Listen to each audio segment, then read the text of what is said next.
haddii aad muraad leedahay oo alle subxaanahu wa tacaala aad ka sugaysay ilaahay ayaa bixiya muraadka oo ku siinaya waxaan kuu hayaa adkaar aad akhrisanaysid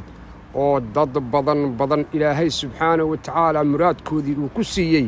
haddii aad si niyada u akhrido oo aad yaqiinsato ay ka soo go'do laabtaada iyo qalbigaaga habeenkii iyo maalintiina aad akhrisato ayaan kula wadaagi doonaa intaananse kula wadaagin haddii aad igu cusub tahay xaqiiqdoon tiktokga beejka iyo facebookga youtubekaba isoo falow garee si adkaaraha iyo ducooyinka aan soo geliya aad u noqotid qofka ugu horreeya ee ku guulaysta kana faa'ida maxaan idin hayaa waa duceeyaase inta aanan idinaan la wadaagin adkaarta rabbiyow waa maxadda adiga ayaa na siiyey gacmo aan wax ku qabsanno indhaan wax ku aragno dhigaan wax ku maqalno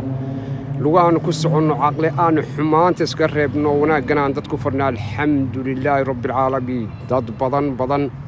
ayaan jaaniska helin nololeed iyo caafimaad oo sariirta saaran oo ay faleebooyin ku xidhan yihiin oo caafimaadka haysan rabbiyow intaan awlaad haysan way samreen awlaad khayr qabta sii inta awlaadda haysatana u barakee kuwa khayran oo barakaysan oo saalixa oo wanaagsan oo xaafidul qur'aana u soo hadee ubadkooda waalidkood rabbiyow waalidiintii naxariis janno ka waraabintii dhimatay inta waadkoo nool yahayna cimri dheer iyo cibaado soo baninta rafaadka iyo murugada iyo dhibaatada la daadhacaysan rabbiyow ka kor qaad inta muraad kalena rabbiyow muraadkooda oo khayr leh oo aan macsi lahayn si maxaan intaa kadib idin haya astaghfirullaahi alcadiim الذي لا إله إلا هو الحي القيوم وأتوب إليه أستغفر الله العظيم الذي لا إله إلا هو الحي القيوم وأتوب إليه